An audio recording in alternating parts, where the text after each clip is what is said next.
Welcome to the Jim Florentine Comedy Metal Midgets podcast on riotcast.com. Do you guys need new earbuds? Everybody always does. Everybody walks around with their fucking smartphones and their iPods and all that other shit. You need some, some cool earbuds. Tweakedaudio.com has got the perfect earbuds for you.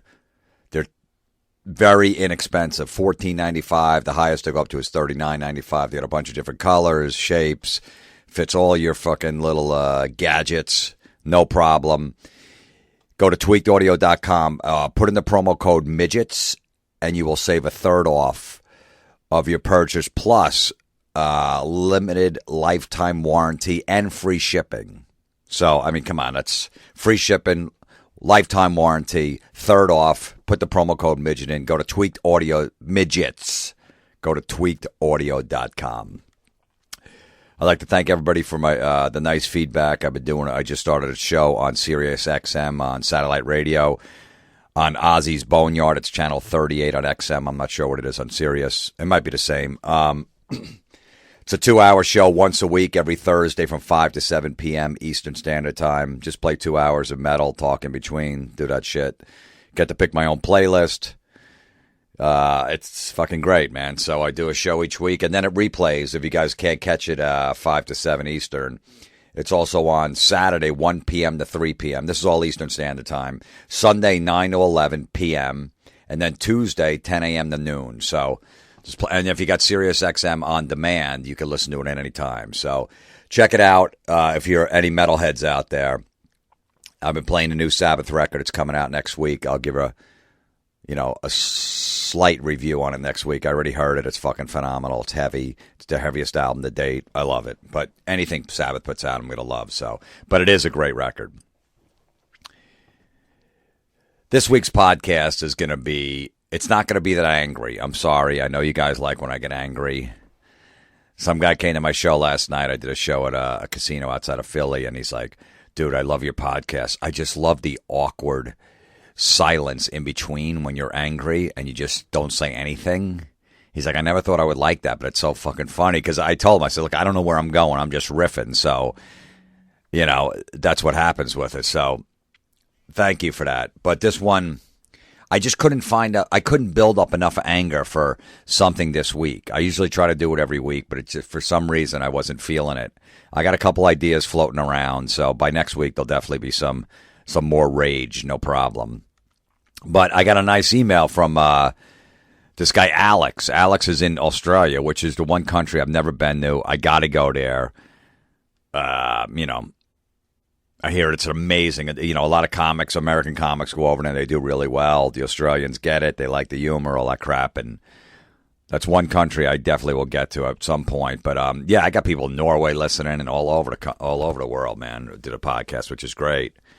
So hopefully I'm going to get down under soon. But Alex sent me an email and saying, hey, Alex Pautos is his name.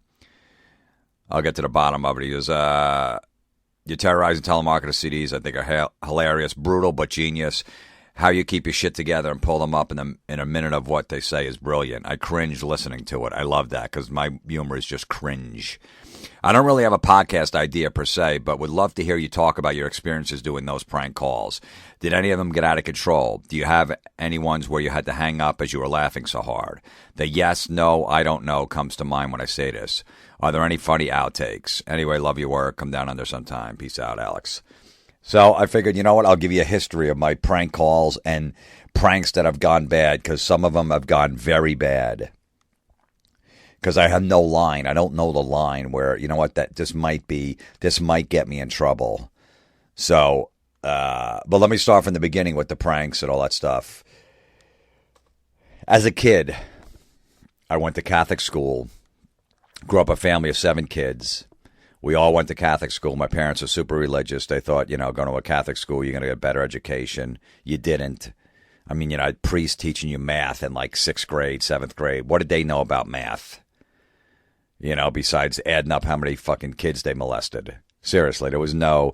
So it was not a good... Anyway, all my friends were in public school. I wanted to be there, but they threw me into Catholic school. I mean, I had some friends there too, obviously. But so I just rebelled. I was out of control, just breaking shit, doing crazy stuff as a little kid. And I was always grounded. My parents always got mad, and my mom was always grounding me. Just give me a second. I just thought of a new another prank that went horribly bad that I didn't write down in my little notes here. Okay, I got it. So my mom would make me stay home. I couldn't go out, so I'd stay in my room or whatever. So what I did when I was a little kid, because I was bored, is I just listened to heavy metal, and I would make prank phone calls because the phone was right there. I'm like, you know what?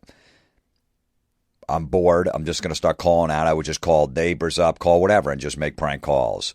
So I think I mastered my craft when I was a little kid because I was just constantly in trouble and I was bored.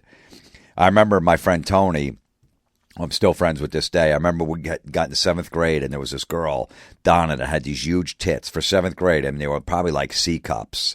And she always wore a tight shirt, and we were like fascinated by it. We're like, look at those tits. And she was in a couple of our classes. So we got her number somehow. I forget it. Maybe we looked it up in the phone book. And we called her. And I remember we just kept calling until we knew it was her. Because sometimes her mom would pick up or the dad because it was the home phone. And she finally picked up. And she's like, hello. And we knew it was her voice. And we're both on the line. I was on one. He was on the other. And our thing was, we're doing a national survey. How big is what is your bra size? And she's like, who is this? So like, seriously, we need to know what your bra size is, a national survey. And she hung up, and then she realized the next day it was us. So that's the first prank call I remember doing. And then me and my friend Tony would do this thing where we were pranking calls, and if a woman answered, we just go, how big are your tits? And then, and hear their reaction. They would hang up or whatever, and we just laugh. And this is like in 7th or 8th grade, too. Not too creative, but, for a 7th or 8th grader, that's fucking hilarious. So what we were doing, I remember, is we were at his house. His mom was at work. She was like a secretary. And we were taking turns just dialing numbers, any numbers in the area, local numbers, so we didn't have any long-distance calls. We didn't have to pay for it.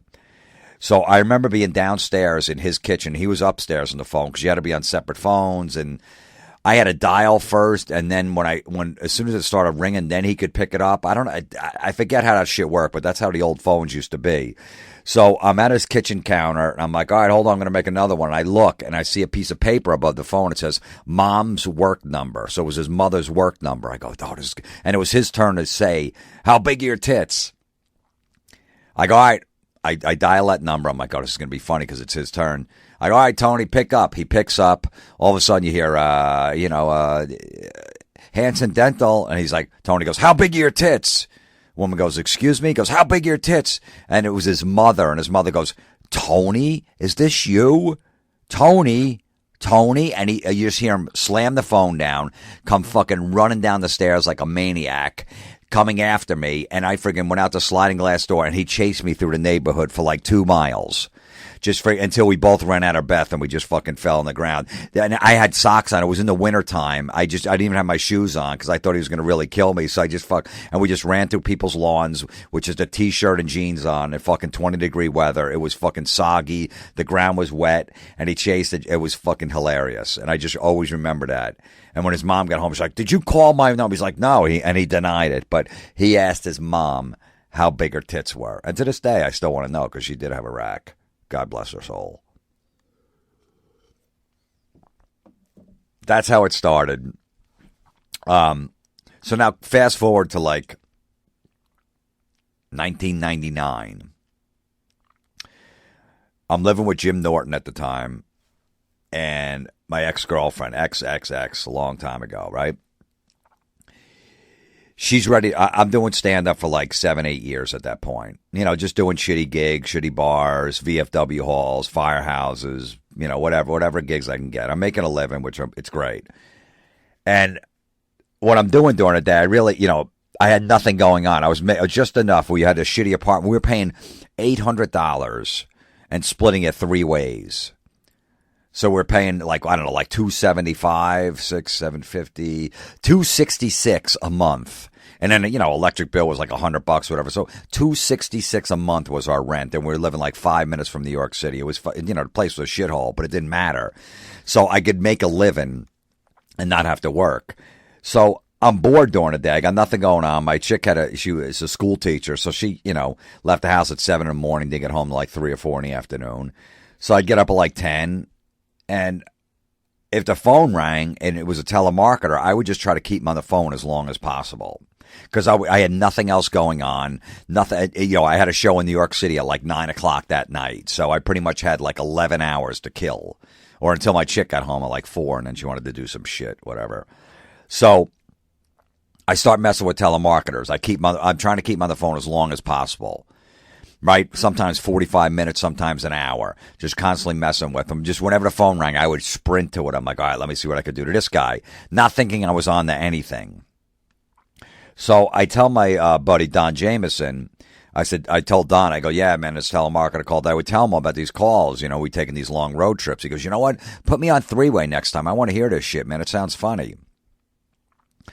Next day, telemarketer calls me up. I go, hold on 1 second real quick. Sure, no problem. I put Don on three-way. He's listening. They don't hear him. He's not saying a word. I finally hang up. He calls me back. He goes, dude, you're onto something. This is fucking golden. Now, I had no idea. Like, I was never a big prank phone call fan, even though I did them. The Jerky Boys, I heard this stuff when it first came out, especially, they pass around tapes and listen to these guys. They didn't have a record deal. I'm like, yeah, this is cool. I liked how they brought profanity to the prank phone call because they were always pretty clean before that. But I wasn't a huge fan. It had nothing to do with that. I was just like, yeah, prank calls. Okay, whatever. So I had no idea I was onto something. Don's like, dude, I'm telling you, man, I'm a huge prank phone call from back to Jerry Lewis, the Jerky Boys, Red 2 Bar, all the shit. He goes, and this stuff is fucking genius. You got to start recording this and putting this out, man. People are going to love this. I just thought it was me just being an idiot. Like, I was just amusing myself. I had no idea that anyone else would find this funny, besides like my close friends. So I go to Radio Shack. I get a little recorder. It was $80. I remember it has a cassette. And you basically just hook it up to the phone. You plug it into the phone. All you do is just hit record and play, and it records on the cassette. So I have it on next to my phone the whole time. So now I start tape recording them. Everyone, and I'm getting good at it. And, I'm playing them back for people. Jim Norton's living with me at the time. And I got to the point where I was so frustrated that telemarketers weren't hanging up on me, because basically if you don't curse or tell them you don't want the product, most of the time they're not allowed to hang up because they got a supervisor listening in. So, you just say you got somebody on the line and gave up. They don't like that shit. So, but I would never curse or tell them I didn't want the product. I would just keep screwing them around and just, ask dumb questions. So I got frustrated about it. I'm like, man, I want to get a reaction from them, because sometimes I wouldn't. Because I think they were just so happy they got somebody on the phone at that point. Because everybody, 9 out of 10 times, fuck you, don't ever call her again. Take my name off the list. Stop calling. I don't want to, screaming. So finally you get some guy, even though he's acting like an idiot and he's asking dumb questions, like, oh man, I got a live one here. Maybe he'll buy. What the hell? So, in my frustration, I start acting like a retard. When they're calling for whatever, want me to buy something for like 10 grand or fix my roof, it's only $10,000, give me $5,000 up front, whatever it is. I said, if I'm going to act like a retard, will they still stay on the phone going, all right, this guy's obviously retarded. There's something wrong with him. Obviously, he doesn't have any money, or he's not the guy that makes the decision in the house, basically. So I just start going, yay! Yeah, I want a radio. Yeah, how much is it? And the guy's like, well, it's a Bose radio. It's like $350. I'm like, yay! Let me go get my piggy bank. And he's like, sir, I think you're going to need more money than your piggy bank. No, I just put a couple of pennies in there the other day. I'm just saying the most ridiculous stuff so they would, get a reaction at him and they would hang up or get aggravated. So I remember doing that for like 3-4 days. I was just doing that every time a telemarketer called. And I would get like 4 to 6 calls a day easily. And, because I was not on the do not call list. That was when I think you could start signing up for it. And if you weren't on it, you were getting more calls because there's hardly any people they could call. So I remember Jim Norton getting up at like 2 in the afternoon, whenever he usually did, because he was a night owl. And he'd come out of his room. He's like, dude, that fucking yay thing is going to sweep the nation. And I'm like, what are you talking about? He goes, dude, it's so catchy. I can't get it out of my head. Yay. I'm like, no, people aren't going to like that. Because I used to do that as a kid. Like, me and my friends, we'd be watching football and our team would score and we'd just go, yay, touchdown, yay. And just act like an idiot. It didn't matter where or whatever. That was our thing. And I was doing that for years. So he's like, I'm telling, and meanwhile, like, once again, I just think it's just my friends are going to find this funny. guys that I know. He's like, I'm telling you, keep doing that. People are going to fucking love that. So I was like, all right, cool. So now I get enough, calls to make my first CD, Terrorizing Telemarketers Volume 1. And I said, you know what, I'm going to put 2 of these tracks on. I called them Retard at the time. I'm going to put 2 of these tracks on, see what kind of reaction I get. So I wound up bringing it to like a local printer that prints up CDs. And the guy was this Indian guy named Rich. It was actually Egyptian, whatever, right? And, he's a real straight-laced guy, and I just drop it off. He doesn't know me. So it's a local place in Jersey. 1,000 CDs for like, I don't know, $1,500 or something like that. I go, yeah, get me 1,000. He's made up. I go, yeah, it's just prank calls. Okay. The guy calls me like 3 days later. The Egyptian guy, he had my number on fire. He goes, hey, Jim, this is Rich from the audio place. I'm like, yeah. He's like, I just want to say something, man. This stuff is so funny. And I'm like, really? He's like, oh, yeah, because I was, mastering it or whatever, putting up copies, and I'm listening to the background. And I listen to shit every day. I hear all of this stuff, music, comedy CDs, all stuff. He goes, this stuff is unbelievable. Now I'm thinking, holy shit, I might be onto something. Now, also, before I even put my CD out, I remember my grandmother, who was alive at the time, was like 76. And I remember my nephew was 10 at the time. And I'd bring that recorder down to my mom's house, and I'd sit there and I'd play it for my mom, my grandmother, and my nephew, a 10-year-old, a 65-year-old, and a 78-year-old. And they were dying laughing. I'm like, man, if I can get a 10-year-old and a 78-year-old to laugh at the same time, I might be onto something. Because it wasn't dirty. So, and everybody can relate to it, and everybody hated telemarketers.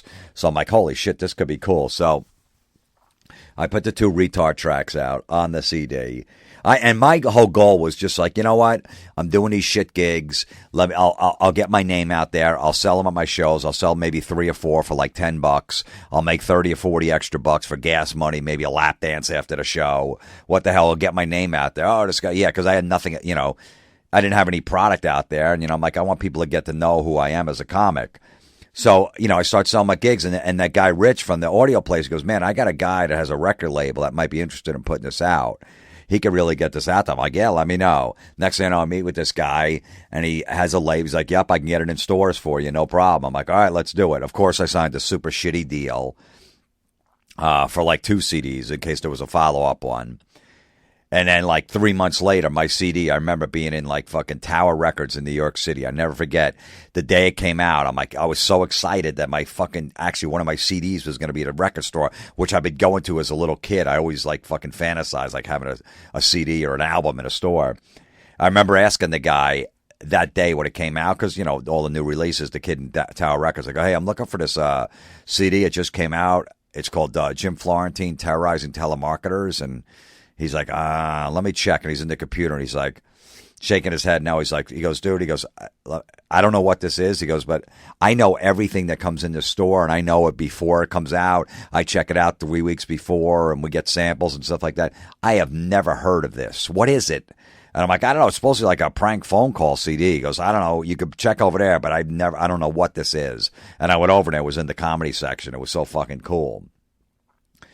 So, people are starting to dig the CD, which is great. Now, Don Jamieson, my buddy, knows Gary Delabate, the producer of the Howard Stern show. I knew him a little, too. I did some gigs with him.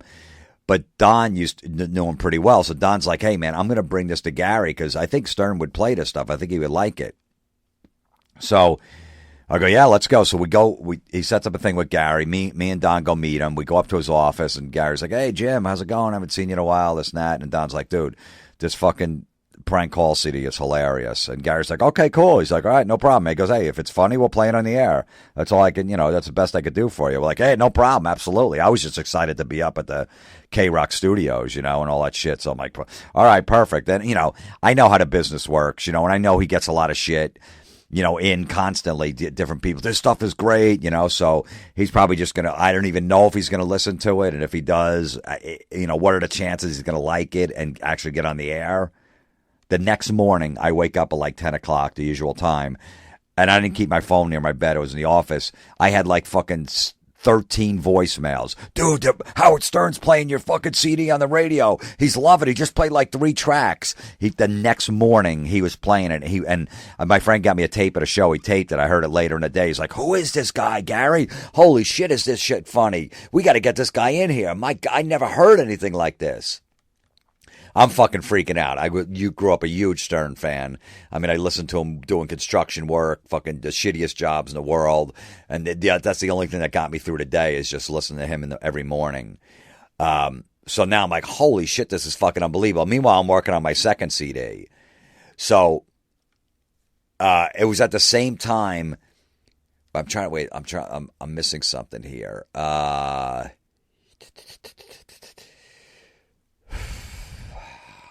Yeah, I think by the time it actually hit the stores, we dropped it off to Gary Delabate. I almost had a second CD done.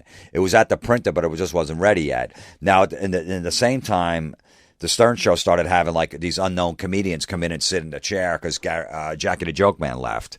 So, I get a call like 2 weeks later that I'm going to come in. I remember the date, July 18th, 2001. They want me to come in and sit in for the day because they like my prank phone calls. So I'm flipping out. I'm trying to get my second CD ready so I can, I only was selling it on my website. Actually, it was in the stores. It was on the website too. So I remember like 2 days before, I dropped like 4 new tracks off to the Stern Show. Just in case he wanted to play anything new because I was coming in 2 days. I gave him to Casey Armstrong, who was one of the producers at the time. The day before I come in, Howard Stern starts playing this one called Grandpa Takes a Bath. That's like one of my most famous tracks. And playing a couple other ones where I'm burping in the phone. And I remember Joe Rogan sitting there at the time. He's like, holy shit, this fucking shit's unbelievable. They were going crazy. Next morning I come in, first time ever. I sit in the Stern Show. He starts playing like 3 or 4 more of them. Now, this CD of the new tracks isn't out yet. There's 4 new tracks. It's not printed up yet. It's not out in stores. So Stern starts playing the new stuff. Now, I remember the night before on Amazon.com, my CD was sold there. My Amazon.com rank was 282,483. I remember that number. So basically nobody was buying it. Nobody knew what it was. Stern played so much of that CD and people listened, liked it so much. My Amazon rank by the next day, the middle of the day, went to number 2. I was number 2 on Amazon.com. The only one that was ahead of me was the Backstreet Boys at that time. And the only reason they were ahead of me is my website didn't have enough bandwidth, so everyone was going to my website. He was sending, go to JimFlorentine.com to get this. And they were listening to sample tracks on there because I had them posted, and my website crashed at like 10 in the morning. By 2 in the afternoon, I was at number 2, but nobody could order it, and nobody could hear any samples. I would have been number 1 on fucking Amazon, this terrorizing telemarketer CD. So what happened was everybody was buying it. Everyone was going to Amazon, buying it, getting it in the stores. But meanwhile, the 4 new tracks were not on volume 1. But I wasn't going to tell him, hey, wait, you can't do that. I was just like, I was just so happy he was playing it. People getting the CD, and I'm getting emails back. Dude, what the fuck? Where are those tracks? They liked the first one, but like, where are these tracks? The Stern was playing. How come they're not on here? So it caused a big problem. The CD came out about 10 days later, and then we wound up sending out a free CD to people that, were pissed off that those tracks weren't on volume 2. But it went to number 2 on fucking Amazon. And then when the Billboard magazine came out, they had the Billboard internet charts. It hit the internet charts at number 17. I'll never forget that. Like U2 was number 16 and Dave Matthews was 18. And then Jim Florentine, Terrorizing Telemarketers, was number 17. I remember getting the magazine and just looking. I'm like, I just can't believe it. People must be looking at this like, what the fuck is this Jim Florentine thing? What is that? Is that a band? It was just fucking awesome, man. It was a fucking one of the highlights of my career. So then what happens is, 6 months after that, I'm going on the Stern Show. He's playing all the calls, this and that. Jimmy Kimmel and Adam Carolla looking for guys to do prank phone calls. They're starting a new show called Crank Yankers. And I guess they get in touch with Gary. They're like, who does those prank phone calls? That fucking guy's really good. Gary gives my manager's number. My manager goes, hey, he calls me up. He goes, hey, these guys, Jimmy Kimmel and Adam Carolla, we're doing a man show at the time, are starting to do a new prank phone call show where they do prank phone calls and recreate with puppets, and they want your characters. They want you to be on the show. And I'm like, wow. I go, really? I go, yeah, I'll do it. I go, that sounds fucking awful. Prank calls, and they're going to recreate it with puppets. He goes, yeah, but, they guaranteed 6 episodes because they're real popular at Comedy Central. And, Comedy Central said, we'll give you 6 right off the bat. I'm like, yeah, of course I'll do it. The only thing I'm thinking is, man, all my comic friends are going to make fun of me that I'm on some fucking show that's going to get canceled after 1 episode. So next thing I know, I'm on the show. Comedy Central obviously didn't want to call the guy retard. They couldn't do that for, PC reasons. So they go, look, we're going to call him special ed instead of retard because we can't really call him that. And I'm like, really? You want to make a puppet of this guy? I go, oh, yeah, people are going to love this. I'm like, I don't know, man. This is kind of fucking, for people that are fucking got sick minds. They're like, no, we're definitely. Now, I also had to sign over the rights to the character, even though it was my character, retard, whatever. Not too creative, whatever, but they go, look, to be on the show, Comedy Central has to own the rights to this.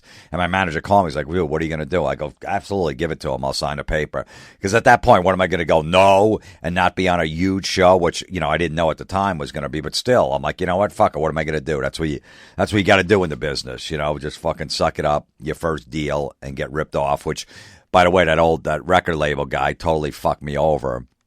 Because when Stern was playing all that shit and my CDs were selling, he wouldn't give me like the sound scan numbers. He's like, yeah, I don't know. It's selling okay. Meanwhile, everybody's fucking emailing me. And finally, someone gave me the actual sound scan numbers and I sold like fucking 18,000 of volume 1 and like 22,000 of volume 2.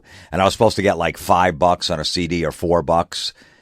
That was the deal I made with the guy. So at that point, he gave me $1,000. Meanwhile, there was like 30,000 CDs sold, or maybe 40,000, and I had 1,000. So I wound up having to sue the guy and all this shit. It was a fucking pain in the ass. So I got out of that contract, but of course, you get totally ripped off. As soon as I found the numbers, the guy's like, what numbers are you looking at? Let me check. Let me double check. I go, you fucking look at the numbers every week, you scumbag. And he wound up sending me like 10 grand, but he still fucking ripped me off for like 40 grand. But what are you going to do? So I signed the special ed over to the Crank Gangers, start doing the calls. And the other character I did in there is Bobby Fletcher, who was just basically my regular voice, but they just wanted me to change the name. They didn't want to use my name, Jim Florentine, because they had Jimmy Kimmel and all that stuff. So I named him Bobby Fletcher. And that's what I was doing on my Telemarketer CDs. I was burping into the phone, when people are trying to sell me shit, just to annoy the shit out of them. Which, by the way, was another thing I did as a kid. Me and my next door neighbor, Rick, that's all we used to just burp. We got to the point where we're such good burpers that we could burp the alphabet in one fucking burp. And my burps were phenomenal. I mean, me and him were like the best burper. No one came close to us. We'd stand outside like the supermarket, like 14-year-old kids, and as people walking out in their bed, we'd just go, and just sit there with a fucking soda and fucking start burping in people's faces. People are like, what is wrong with you? Don't you guys have anything better to do? And we just sit there and fucking giggle all day. So, yeah, I get on the show, Crank Gang, because it fucking takes off, and it's huge. So now, I forgot. I remember back to 1999. I'm doing my first CD. I'm start recording the calls. At the time, I said I had my ex-girlfriend, whatever. She's disgusted with me. She had enough. We dated on and off for like 7 years. She decides, she goes, I'm going to move out. I just, I don't see any future with you. You're immature. You don't pay attention to me. You don't take me anywhere. You're just into your career. Exactly. So I just remember, but she couldn't move out for like the next month, like July 1st, and she was breaking up with me around Memorial Day. So it was like a tense month where she was still in the house until she got a new place. I'll never forget her, man. I'd just be in my office, and there was no door in the office, and she'd be in the kitchen. I'd be fucking around with a telemarketer, and I'd hang up, and she's like, where are you going with this thing? You really think people are going to be interested in this? That's how immature you are. That you really think people are going to find that funny. You going, yay, into a phone or just burping. She's like, I'm so glad I'm leaving. I'm like, yeah, I'm telling you, man, I think I'm on to something. Like, it's just so silly what you're doing. That's what you do. You waste your time. Okay, yeah, nice. I think it worked out all right. But anyway, whatever. No big deal. At the time I was angry. I don't give a shit now. So in between doing the Crank Gang, because we do like 3-4 seasons, I start, I do a Terrorizing Telemarketers Volume 3. Volume 2 was a big hit. People loved it. So me and Don Jameson get together and we're doing Volume 3. So this is where the trouble starts with the pranks. You know what? I'll tell that story at the end because there was another problem I had before I even started doing the prank calls with trouble. But I'll save that one. I remember it's like 8 o'clock on a Wednesday night. My credit card company calls me up, and the woman's like, "Hi, I'm from Chase, whatever, credit card. listen, we have this, we're doing this new offer. We could actually, take $5,000 off your credit card and deposit it right into your bank account and keep the same interest. I don't know if you're interested. I'm like, and she's like, maybe something came up, you need some money, it'll be a perfect time. So as soon as I hear that, because I didn't know what I was going to do. I just had to follow their lead. So as soon as I hear that something came up, you might need money, and I just go, oh, yeah, that's perfect, because I just hit this old lady with my car, and I got to pay her medical bills. And you hear silence on the end. She goes, okay. I go, yeah, so this thing actually might work out for this. Actually might be perfect time. Can you tell me a little bit more about it? She's going to a pitch about this, that, and now I'm just interrupted. I'm like, how much? I crushed her walker, when I hit her. I'm like, how much is that? I mangled it. She's like, I go, what is that, like $300 for Walker? She's like, yeah, I think so. And I'm telling her she wears Depends diapers. I told her I have to buy her a box of diapers. I knocked out her fucking, what else? Varicose. I don't know. I was just going on. Any old people shit. I forget all the shit I was saying. And I threw in at one point, I go, yeah, I just went to the hospital. Oh, I said I knocked her teeth out, her fucking false teeth. They fell out when I hit her, so I got to buy her some new choppers. How much are choppers? Like $2,000? She's like, yeah, I would say about $2,000. She's actually going over how much shit this costs. She's so desperate for a sale. Because I go, yeah, I went to the hospital, local hospital, and visited her, and I saw she had no teeth in and shit, so whatever. We finally get to the end of the call. I'm throwing all this shit in trying to distract her. She's fucking the trooper staying on. Finally, she goes, okay, so what's your bank account number so I could transfer the money? Now, obviously, I don't want this in my bank account. So I panic because I'm just like, I don't want. So I just go, you know what? I'm just going to go down to the hospital and kill her. And she's like, okay, I'm going to go now, sir. And I go, no, seriously. I go, look, I'm going to go to the hospital. I'll go smother with a pillow, right? And why don't you call me back in like an hour and we could see if we can work this out. She hangs up. I fucking get off the phone. I'm laughing. I'm like, well, got out of that one. She fucking panicked. 20 minutes later, I got 2 detectives knocking on my door. I mean, I'm an idiot. I said, I'm going to go kill some woman. It's my credit card. Said I got my address, all my information right in front of me. The woman believed it, called the local police in my town because she obviously had my address. 2 detectives. Now it's like 9:45 at night. They go, are you James Florentine? I'm like, yeah. They go, can we come in? I'm like, yeah, what's this about? They go, you don't know? And I'm like, no, I actually didn't know what it was about. Like, I didn't think the cops would come. I never had that problem. So I'm like, yeah, what's going on? He goes, you just were on a phone call where you said you were going to go kill an old lady. I go, oh, yeah. I go, yeah. I go, come on upstairs. I go, yeah. I go, I was just messing around. I go, I do these prank calls, and I was just trying to get her off the phone. So I said I was going to go, yeah, that's what I said. And they're just staring at me. They're like, well, that's a problem. I'm like, why is it a problem? I go, it was a prank call. I go, look, here's my recorder. Here's my phone. This is what I do. And he's like, let me see your identifications. I give him my driver's license. The other cop starts walking through the house. I'm like, where are you going, sir? He's like, I'm looking in the rooms. I go, for what? He's opening doors. He goes, there could be a dead body here. I go, are you serious? I go, look, I swear. I go, look. I go, I work on this show called Crank Yankers. I don't know if you ever saw it. And they're just staring at me. They're like 45 years old. These freaking guys. They don't watch TV or they don't watch fucking Comedy Central. I go, I'm the guy who goes, yay, bread makes me poop. That guy. You never seen a show on Comedy Central? Yeah, and he's like, well, what are you talking about? What is this recording here? I go, yeah, I just sit by my phone, and I wait for, like, telemarketers to call, and I mess with them, and I record them, and I put them out on CDs. And I remember him looking at my license, and he's like, you're 34 years old. What the fuck is wrong with you? And I'm like, I don't know. And he's like, all right, look, first of all, he goes, I'm telling you, he goes, if we find a dead body anywhere that's an old woman or whatever, you're going to be a suspect. We're just letting you know. Like, I just told you I was messing up. You could hear the tape if you want to play it back. He goes, no, seriously, you're a suspect if there's a body we find in the next few days in this area. I'm like, holy shit. He's like, second of all, he goes, what are you doing? Just stop. He goes, all right, you want to do this and play games, that's fine, but don't threaten people. Don't say you're going to kill people, all right? I mean, that's pretty easy. Could you do that for us? I'm like, absolutely. I go, sorry, officer. I go, you guys will never see me again. I slipped up. I just panicked. All right, no problem. All right, just fucking do your silly nonsense, but just don't threaten people. Okay, no problem. They leave. I'm like, holy shit. All right, I got to be careful now. What happens? A week later. I don't know what I was thinking. I don't know why I didn't think this wasn't going to be a problem. I have this idea when a telemarketer calls to pretend My friend Chuck Miganelli, who's a comic, I said, you know what, he'll be perfect to come over. As the telemarketer calls, as soon as I pick up the phone, my friend Chuck is going to give my girlfriend an abortion in the house, a home abortion.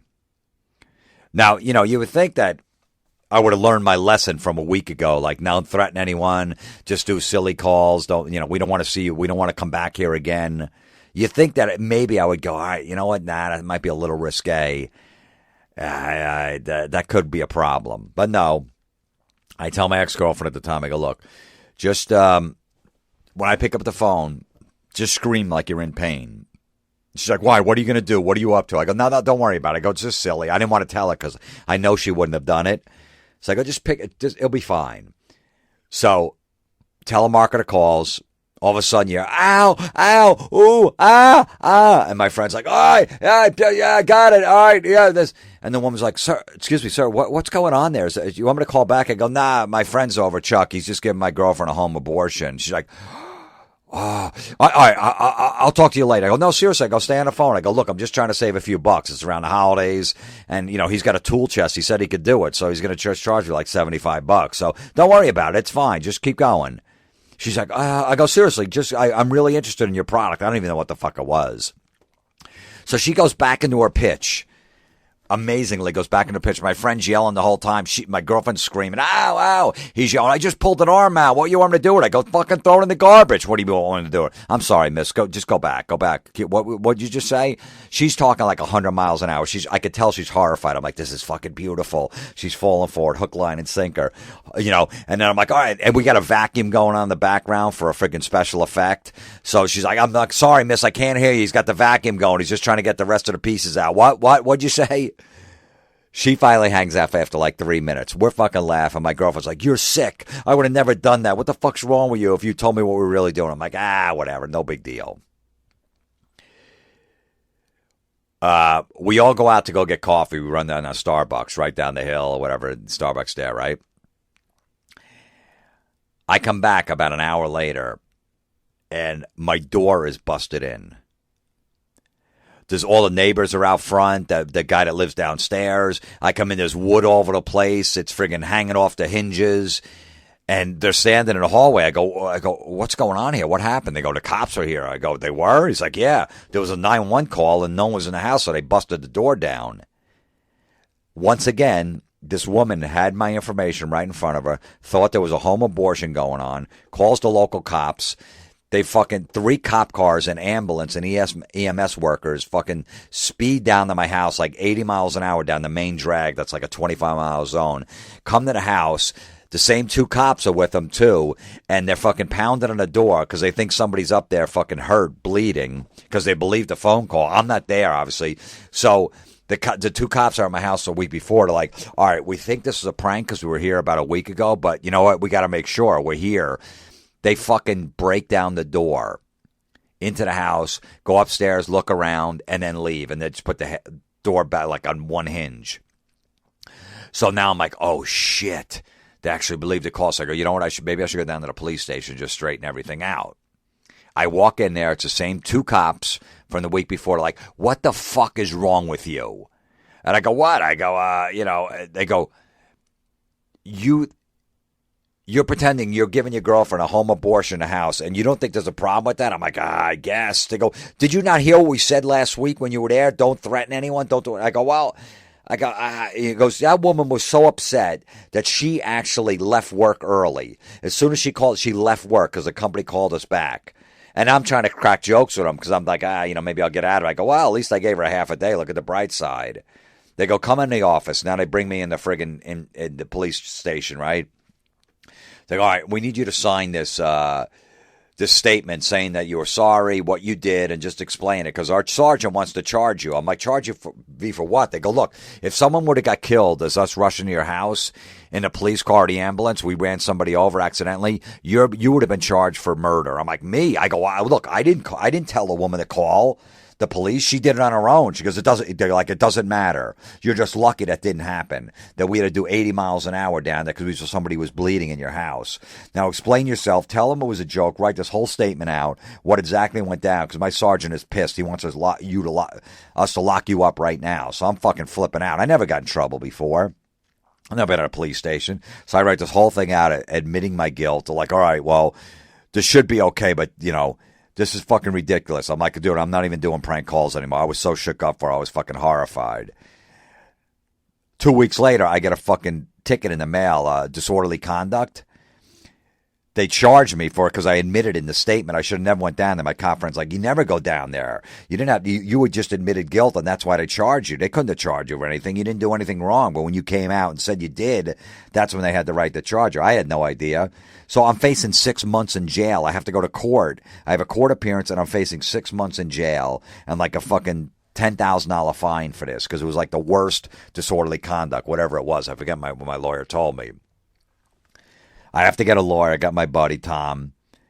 We show up at the court. Lucky he knew the prosecutor because he used to be a lawyer up in that area. He knew the prosecutor, and he talked to him before to try to negotiate a deal. So I remember I had to go to court at like 5 o'clock. So the courthouse is packed with people. I'm like the second case. Mr. James Florentine, want to come on up here? And the judge is, they're all fucking miserable and cranky anyway.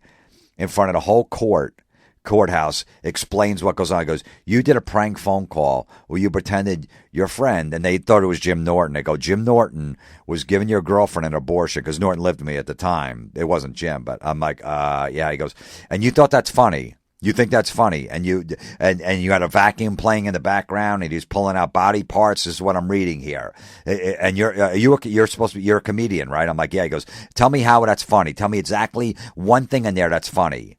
I'm like, I don't know. He's like, and you're on a show on Comedy Central, and this is what you pass off as humor, and you could hear the whole fucking courthouse groaning as he's explaining how I got a vacuum and I'm giving a girlfriend an abortion.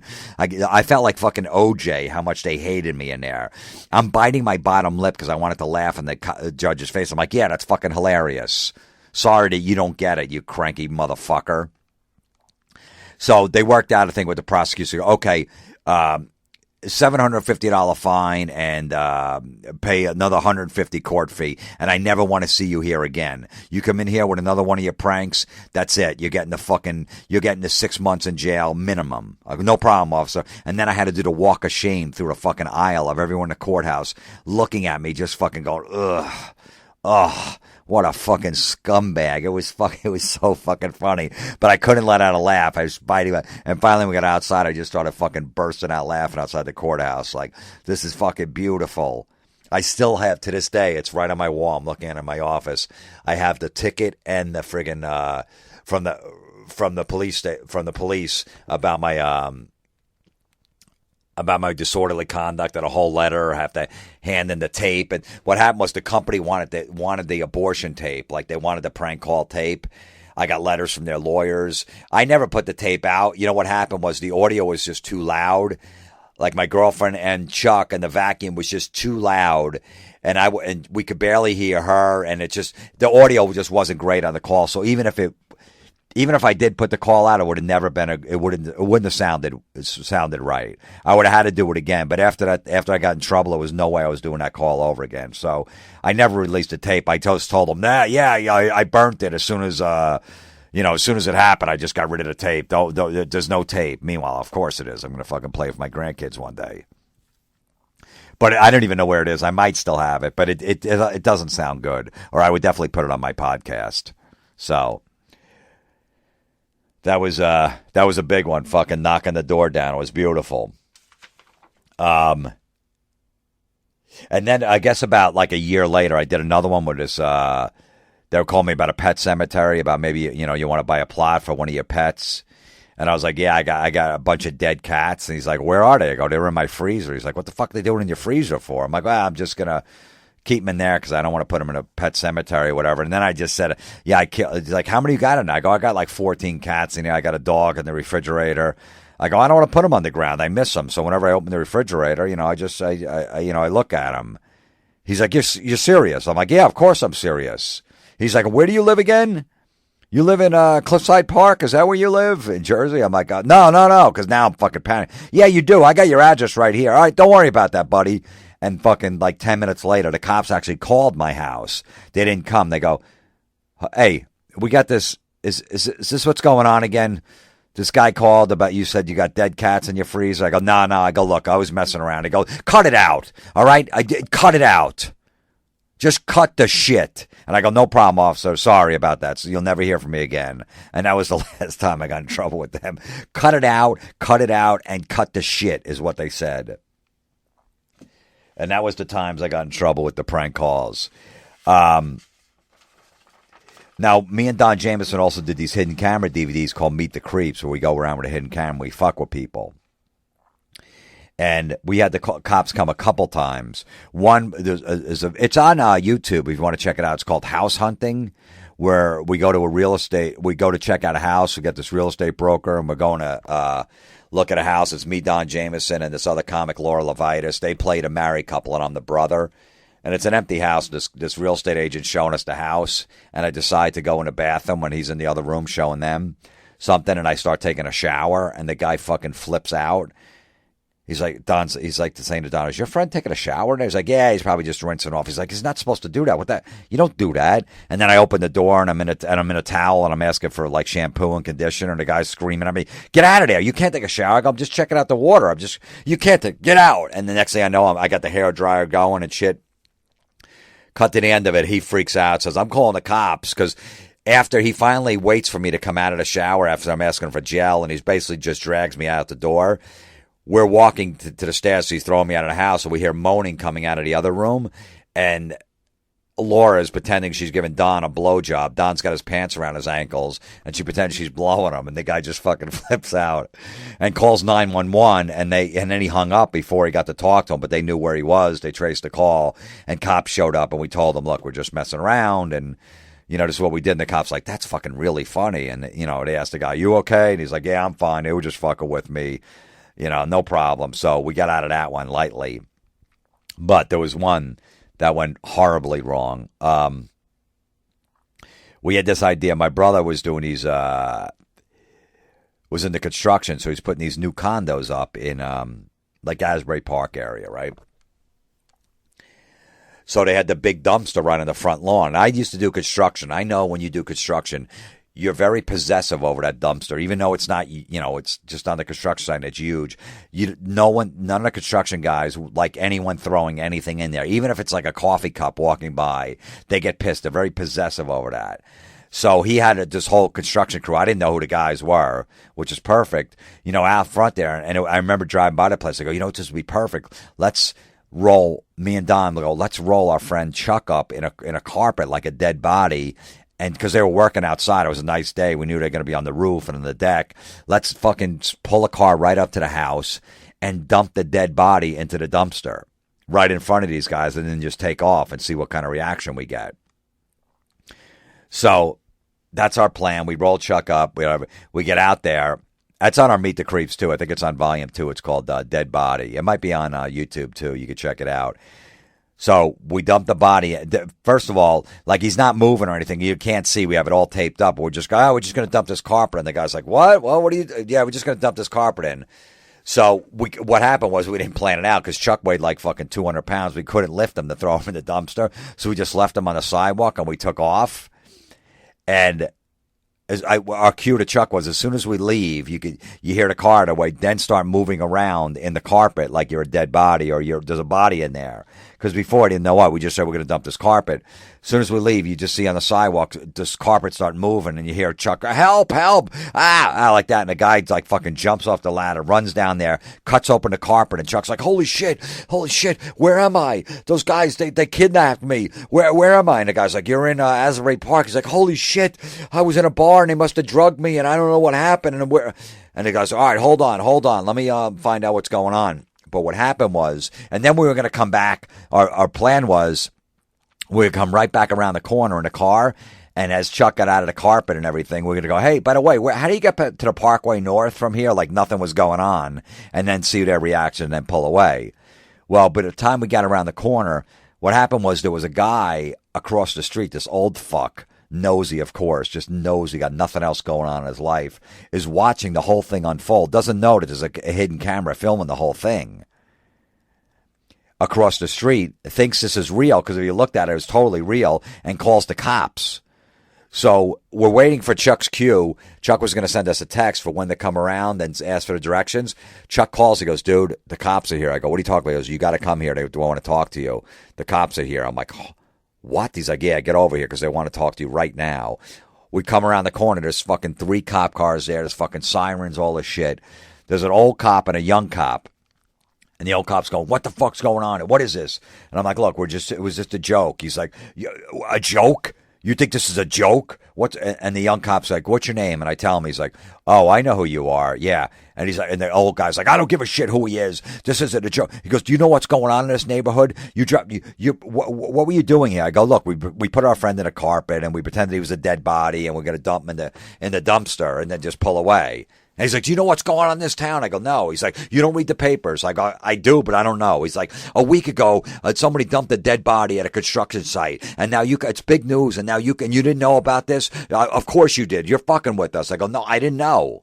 I go, I'm not reading the local Asbury Park paper. How the fuck am I supposed to know that? He goes, well, that's what's going on in this town. And this is why we're here. And you're not, we're charging you with something. I'm not letting this slide. And the young cop's like, let me talk to these guys. He pulls us to the side. The old cop is screaming. He's talking to everybody, trying to get information from him at the site.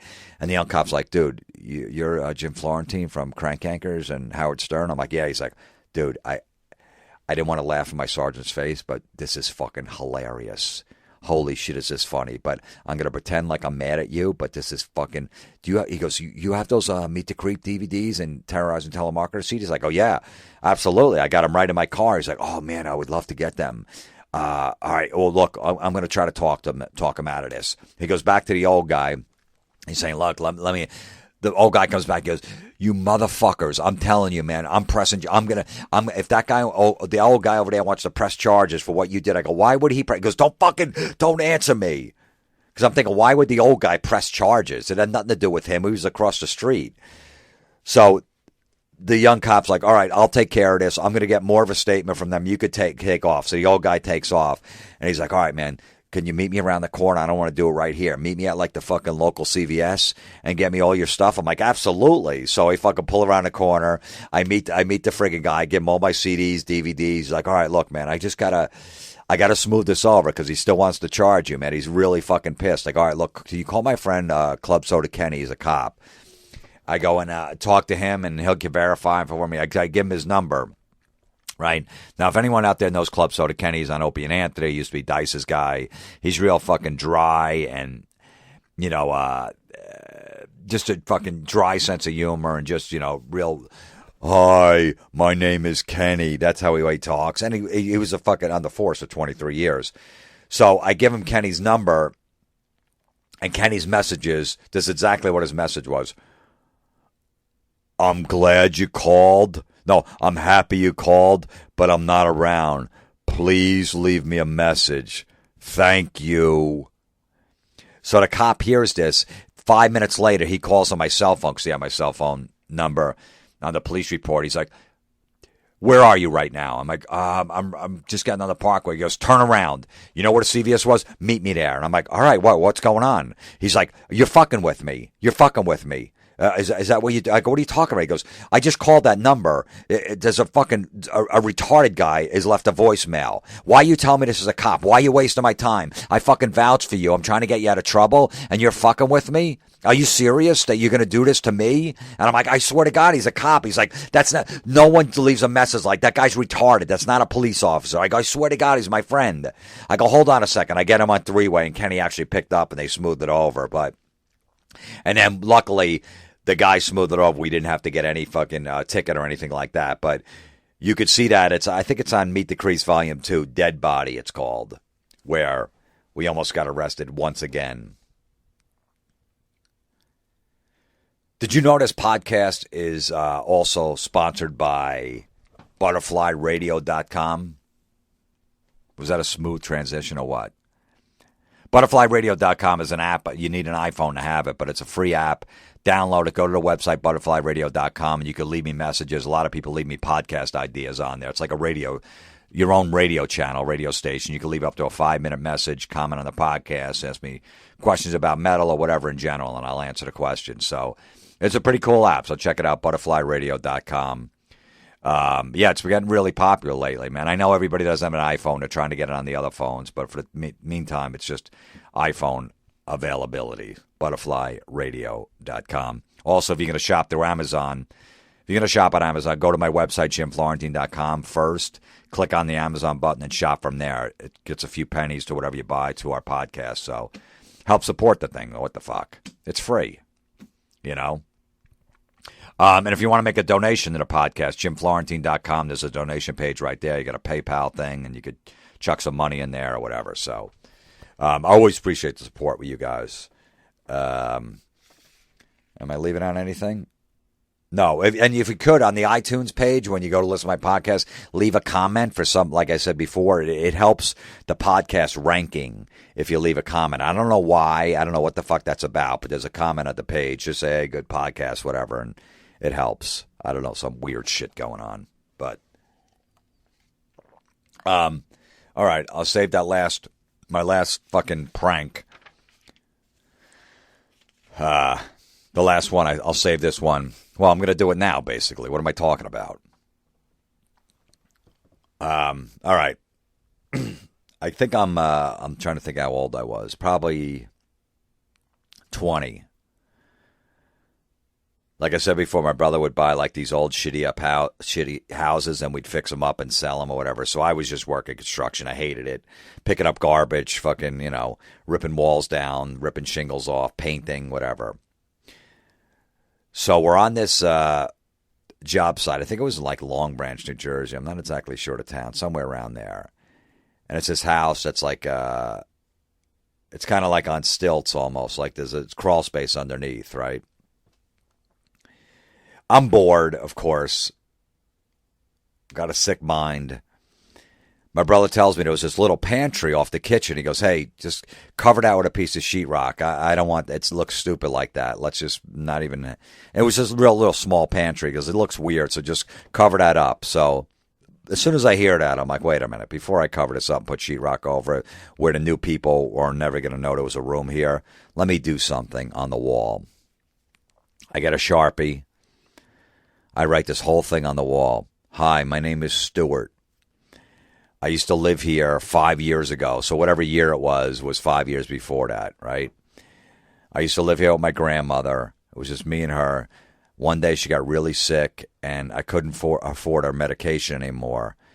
And she was in a lot of pain, and I hated to see her in pain. So I wound up killing her. I didn't want to kill her, but I just couldn't see her in so much pain. I wanted her to just be happy again. So I think I said I strangled her. And what I did, I didn't even have any money for the funeral or anything. So I buried her under the house. So if someone ever finds this, please, could you give her the proper burial? Because I feel so bad. You'll see it because it's like in the middle under the house. I put like a cross. A couple sticks I hammered together. I put like a cross all the way in the back so you'll know where the body is. But I feel really bad. I did this and I didn't want to, and I feel really guilty. But she just needed to be out of pain. I hope whoever finds this understands that I tried to do the right thing. And I signed it, Stuart. I put the sheetrock up. We fucking plaster it, paint it. Done. I don't even tell anybody on the site that I did that. Cut to 3 years later. I'm living down in Florida at the time. My brother calls me up in a panic. No, I think, you know what? I must have told my brother Joe that I did that. He's like, that's fucked up. Why would you do that? I'm like, I don't know. I'm just being silly. So he didn't care, right? 3 years later, he calls me up in a panic. He's like, Jim, you got to fly back to New Jersey right now. I'm like, why? What happened? He's like, remember that prank you pulled in that house you put in the pantry? You wrote that shit on that wall about burying your grandmother in the house? I'm like, yeah. I go, why? He goes, well, what happened was, he goes, somebody new bought the house, and he, for some reason, took that wall down and found that writing on there. He called the cops, and the cops are at the house right now digging for a body. They got fucking backhoes there, and they're digging for a body. I'm like, what? How did that come back to you? He's like, well, he goes, I don't. Supposedly they traced the sheetrock because the sheetrock had some kind of code on it, so they knew when the sheetrock was bought.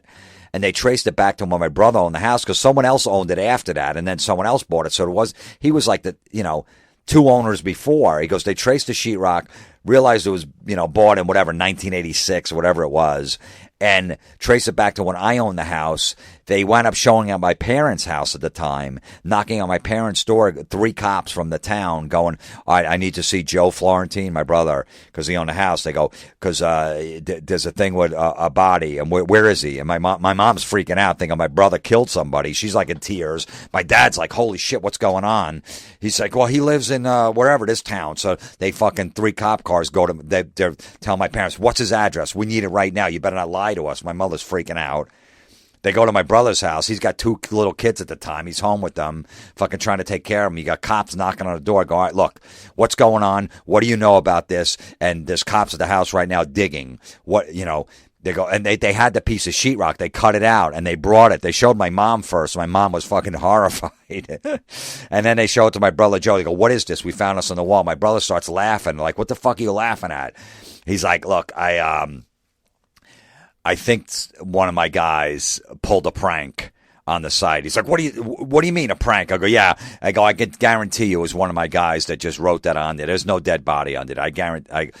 So my brother's like, yeah, look, it's just a joke. I know it was one of the guys. He's like, all right, what's his name? We need to know what his name is because we're charging him with something. And my brother's like, look, man, that was fucking 3 years ago. I don't remember the guys working on the site. They're like, we need names.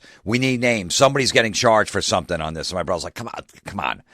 I had a bunch of young kids work with me. They're like 17, 18 years old. He goes, I can't remember their names. It doesn't really, but, they're just messing around, man. They didn't know it was going to get this far. And the cop's like, And then my brother's like, one of the cops walks away on a phone. He's calling. He's like, all right, tell him to stop digging. It's one big fucking practical joke. Some joker decided to do this. And, we got confirmation from the old owner of the house. Some big joker thought this was fucking funny. So tell him to stop digging, and we'll be there in a little while to wrap this up. Unfucking believable. That's exactly what the cops said. My brother Joe was telling me. So they leave. Now my brother's like, you know what? Now I'm going to fuck with Jim. Why not? So went back to the original call. I'm like, dude, why would you give him my name? He's like, look, they were going to charge me, so I had to tell him it was you. I go, why wouldn't you just say you didn't know who it was? There was 4 other guys working on the site. Why, just say you didn't remember. He's like, look, I panicked, and they want you to fly up here. They want to meet with you tomorrow morning. You got to get on a plane now. I'm like, I don't even have money to get on a plane. He's like, dude, I don't know what to tell you, man, but look, you fucked up. You did this, not me. I told you that was pretty crazy what you did. I go, yeah, but I didn't think I was going to get arrested or have to come meet the cops. He's like, look, just get on a plane, man. That's all I could tell you. I'm like, dude, I can't fucking believe you ratted me out. He's like, look, I got a family here. I got 2 kids. I can't. This isn't my fault, man. This is my issue. This is yours, man. You got to deal with this. You're the one who did it. I'm like, you motherfucker. And I hung the phone up. And I'm like, I'm freaking out, man. I'm shaking. And he calls me back like 5 minutes later. He goes, oh, dude, I'm just fucking with you. I go, what do you mean? He goes, you don't have to come back. And then he told me that they really did and the whole story. I'm like, holy shit. He goes, dude, you had to see how mad those cops were. They were fuming. And when he told me about the call, yeah, some joker just screaming into the phone. Fucking hilarious. Yep, I am somebody's father. That's right. All right, that is it. I hope you enjoyed the whole prank history and me getting in trouble and fucking up.